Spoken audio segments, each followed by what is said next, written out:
আসসালামু আলাইকুম সুপ্রিয় দর্শকবৃন্দ, আমি এই মুহূর্তে আছি নোয়াখালী চৌমুহনী রেল স্টেশনে আছি আমি।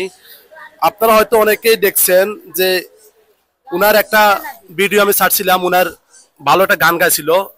আমরা শুনছি রিসেন্টলি আসলে উনি নাকি মা হয়েছে। আমরা দেখতেছি উনার নবজাতক যে কন্যা সন্তান সে কিন্তু এখানে আছে বর্তমানে।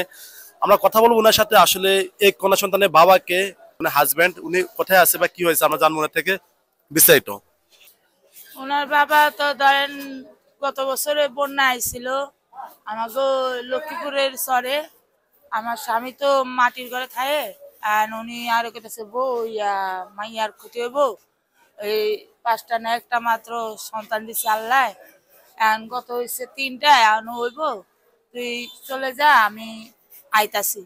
চায় দেই স্বামী ডুইবা আক্রান্ত হইতাছে। আমি কইতাছি স্বামী তুমি উঠে পড় বটে, আমি কলার ভেড়া লইছি। স্বামী কইতাছে না তুমি যাও, আমি আইতাছি। আইতাছি কই সহলে দেই কি স্বামীর লাশ। আমি যে কান্দা গর্ভ অবস্থা, এদিকে মাইয়ার ভবিষ্যতের চিন্তার লাই আমি পড়ছি। অনেক কষ্ট হয়েছে, আবার জীবন বাঁচাইতেও অনেক রিস্ক হয়েছে। কেউ দিছে আবার কেউ দেয় নাই সাহায্য লে। কোন রকম চিরামুড়ি খায়া গ্রাম ছেড়ে এনে আশ্রয় নিছে এই সমুদ্রের টাউনে। বর্তমানে এখানে আছেন জি। সন্তান নিয়ে এখন ইনকাম চলছে, টাকা টাকা দেয়। হ্যাঁ, যে পারে আল্লাহর রাস্তায় খুশি মনে 10-20 টাকা দেয়, কেউ 100 টাকা দেয়। আমরা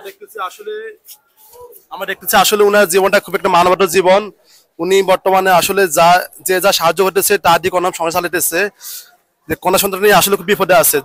যদি উনাকে চান একটু হেল্প করবেন বা সাপোর্ট করবেন, চলে আসতে পারেন এখানে। উনি বর্তমানে স্টেশনে আছে, সবসময় উনাকে এখানে পাওয়া যায়। আসলে খুব একটা মানবতার জীবনযাপন করতেছে। আমরা দেখতেছি আসলে অনেকে জড়ো হয়েছে আসলে এখানে। এই মুহূর্তে আমরা দেখতেছি অনেকে আছে এখানে। লোকেশনটা হচ্ছে নোয়াখালী চৌমুহনী রেল স্টেশন।